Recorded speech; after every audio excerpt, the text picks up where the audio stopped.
Olá meus amigos, sejam todos muito bem-vindos ao canal Politizando. Eu sou o William Jacob, eu quero fazer um react aqui hoje de um vídeo do canal Desmascarando, que analisou o eleitor do Ciro no que eles chamam aqui de bolsonarização. Vou trazer aqui um vídeo, aí eles fazem uma defesa do Lula em relação à atuação do PT em prol do impeachment de Bolsonaro e outras coisas mais. É importante ver como que tem alguns canais aí atuando, né, para defender o Lula de qualquer jeito, e eu vou trazer para vocês aqui, mas antes eu quero pedir a ajuda de quem chegou e não está inscrito. Quem puder, dá uma força pro canal, se inscreva, ativa as notificações. Se assistir esse vídeo e gostar, manda o like, o joinha para cima. Se não gostar, faz parte, manda o dislike, comenta, compartilha.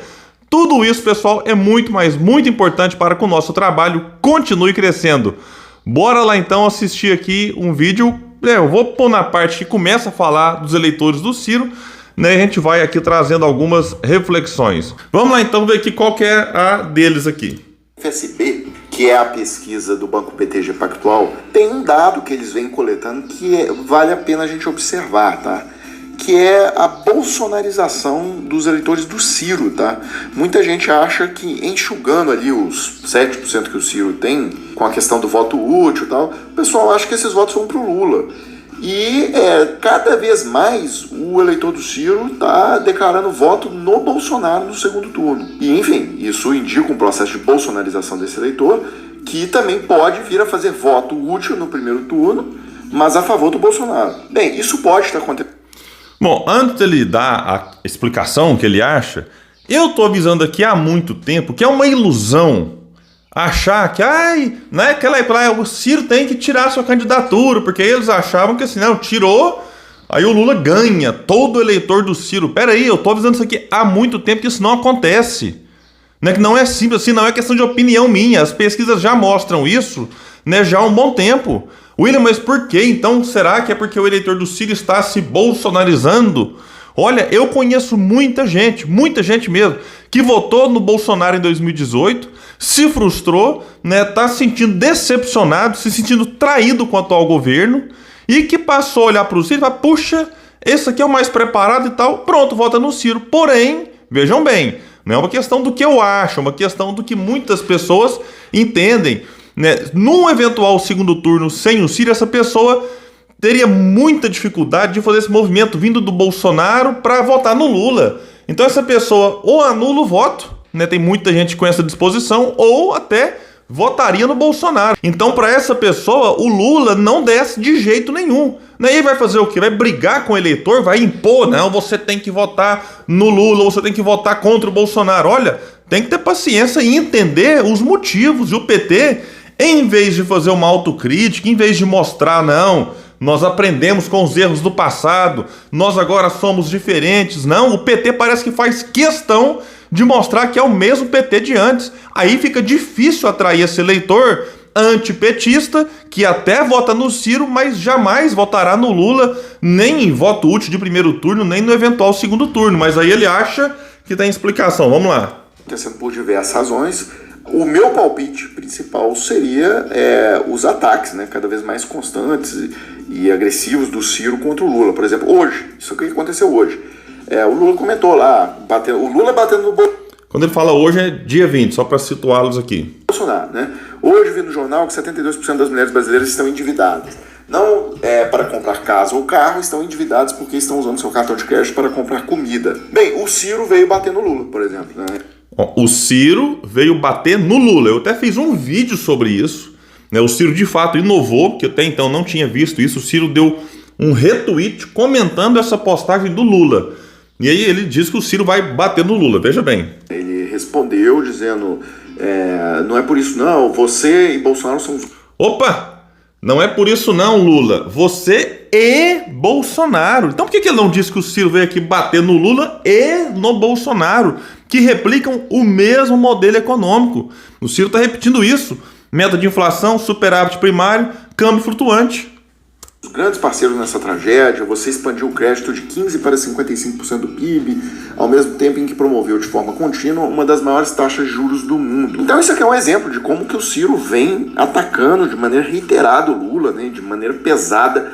E, por exemplo, nesse caso aqui, eu não vou ficar agora defendendo todos os ataques do Ciro contra o Lula, não vou gastar o tempo com isso, mas Esse ataque aqui é completamente equivocado, né? Basta uma pesquisa simples, quanto que era a taxa de juros básica, tá, a Selic, no início do governo Lula e quanto que era no final do governo Lula. E aí você vai rapidamente ver que o governo Lula provocou uma redução forte na taxa de juros do Brasil. O Lula pegou a Selic em 26%, 26,5%, e entregou a Selic em 9,25%. Bem, sobre a... Não entregou em 9,25%. Eu pesquisei no site do Banco Central e entregou em 10,75%. Essa queda na taxa de juros também aconteceu em vários países do mundo. Então foi um movimento que não foi só aqui. Porém, eu pesquisei e nessa época aqui em que no Brasil o governo Lula entregou com 10,75%, se fosse os 9,25% que ele disse, vamos supor que ele esteja certo, em vários países do mundo a taxa de juros era zero ou até negativa.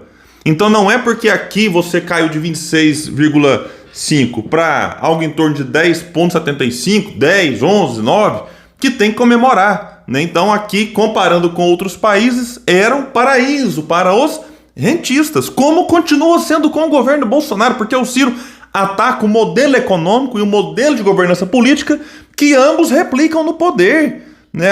Eu acho que o exemplo clássico disso é o Meirelles, que foi presidente do Banco Central nos 8 anos de governo Lula, depois virou ministro da Fazenda do Temer, que o Lula diz ser tão diferente, que o petista diz, nossa, o Temer não sei o que e tal, de direita, liberal. O Meirelles estava lá. Aí para quem critica o Dória, que o Dória é um neoliberal, o Meirelles estava lá com o Dória. Então assim, briga por conta de algumas questões, né? Aí o Lula vai lá, mete um bonezinho do MST e proporcionalmente o PT fez menos reforma agrária do que o PSDB, sim. Então Lula vai lá, né, faz aí um discurso do pobre no orçamento e paga as taxas de juros mais altas do mundo, se não for a mais, uma das maiores, mas aí fala do pobre no orçamento, né, vai lá, fala, né, que nós temos que proteger a população negra e faz um encarceramento em massa. É isso aqui que o Ciro disse, né, de política de papo furado do PT, que tem um discurso, né, de puro papo furado e na prática, né, prejudica o povo que o Lula diz beneficiar. Até em relação ao que vai falar dos créditos, vamos lá. Para a questão do crédito também, né? Nos Estados Unidos e no Japão, por exemplo, o crédito supera 180% do PIB. No Brasil, com o Lula, chegou a 55%, é pouco, é muito. Enfim, aí você começa a entrar em umas discussões muito específicas. Taxa... Vamos lá, detalhe, taxa de juro. É só você observar a imensidão, né, de pessoas com nome sujo no SPC. Caiu do céu, de repente... Nós temos 65 milhões de pessoas com o nome no SPC. Não, isso tem uma causa, isso tem uma origem, isso tem um motivo, tem uma explicação. Então você talvez, o crédito percentual, ok, mas o Ciro critica no tweet a taxa de juros, mas aí ele vai dar uma passada de toalha aqui. Taxa de juros, o Lula entregou em 9, mas podia ter entregado mais baixo ainda. Mas é aquela coisa, o cara que tem a caneta na mão, ele também tem medo de perder o controle sobre a inflação, deixar a inflação escapar. Então... E ele não falou aqui da falta de concorrência dos bancos, né? Porque também, mesmo a Selic sendo ali, vamos supor, né, no 9 que ele disse, ou 10,75, 11, 12, né, se a Caixa, o Banco do Brasil, que tem ali, né, o caso do Banco do Brasil, tem a participação do governo, também tem acionistas, a Caixa que é 100% estatal, concorressem de fato com os bancos privados, talvez a taxa na ponta para o empresário, para a pessoa que tem um cartão de crédito, não seria tão elevada. Porém, no Brasil nós temos aí, mesmo depois de 14 anos do PT, mais de 80% das transações bancárias concentradas na mão de 5 bancos. E ano passado, com o governo Bolsonaro, 4 desses 5 bancos estão entre os 10 mais rentáveis do mundo, né? E quem paga a conta somos nós. Assim, eu não vou prosseguir aqui nesse debate econômico, só que eu acho que assim, no momento que a gente tem o Bolsonaro ameaçando a democracia... não podia faltar, ameaça a democracia, né? Porque aí tudo, né, perde o sentido e vamos focar nesse ponto aqui. Aí ninguém mais pode criticar o São Lula, o semideus e o PT. Tendo feito tudo que ele fez, né, de corroer o PF... essa corrupção generalizada, essa destruição de tudo, Procuradoria-Geral da República, tudo que ele fez. A gente agora discutir essas minúcias aí da política econômica. Enfim, eu acho... Minúcias. É isso aqui então, minúcias para ele. Que tem um assunto mais sério para ser discutido, né, nesse momento. Uma outra crítica que eu percebo que... Aí o que é sério para muita gente... Eu nem assisti todos os vídeos dele depois do Jornal Nacional, mas o que eu tô vendo de gente que se diz de esquerda... né, pegando detalhe do Bolsonaro Jornal Nacional, a colinha na mão do Bolsonaro, o que ele escreveu na mão. O Bolsonaro faz isso de propósito e muita gente vai lá e cai. Igualzinho caiu em 2018. Mas discutir questão econômica, né, não vamos entrar nessas minúcias. O Ciro sempre bate nessa tecla, né, a militância do Ciro. O PT não quis o impeachment do Bolsonaro, porque queria disputar a eleição para vencer a eleição com o Bolsonaro. Então, não tiraram o Bolsonaro na hora que eles puderam. Assim, o PT participou de todos os pedidos de impeachment, inclusive aquele super pedido de impeachment do dia 30 de junho de 2021, em que teve até Kim Kataguiri com Joyce Hasselmann, com todo mundo do PT lá, Benedito da Silva, o José Guimarães, enfim, a turma estava toda, Gleisi Hoffmann. Então, assim, o PT assinou o pedido. Então, assim, agora achar que o PT com 55 deputados tinha na mão o poder de fazer o impeachment, ainda mais quando o Bolsonaro estava lá operando com orçamento secreto, comprando o Centrão, Arthur Lira, comandando a Câmara. O domínio que o Bolsonaro tem da Câmara dos Deputados é completo.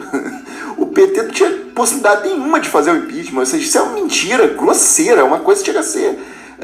não beira o ridículo, é o ridículo total, assim, é um comentário esdrúxulo. Bem, pessoal, então é isso, amanhã... Bom, beleza, então vamos lá, né? O PT realmente assinou alguns pedidos de impeachment, o PT fez ali alguns protestos. Agora, e o comportamento da principal liderança do PT, o maior partido de esquerda da América Latina, talvez do universo aí e tal, né? O comportamento do Lula foi simplesmente de omissão, né? Enquanto o PT fazia esse aceno aqui, assinando impeachment e tal, o Lula foi para Paris, inclusive, né? O pessoal brinca muito do Ciro ter ido para Paris em 2018. O Lula foi para Paris, enquanto muita gente brigava aqui pelo impeachment. Ele foi lá receber um prêmio, né, na prefeitura lá e tal. Ele foi lá fora receber um prêmio. Aí tem uma outra matéria aqui que fala, ó, Lula preocupado com a fraqueza de Bolsonaro. Aí tem aqui várias questões envolvendo aí já a CPI da Covid, falando que o Renan Calheiros, Renanzão, hein?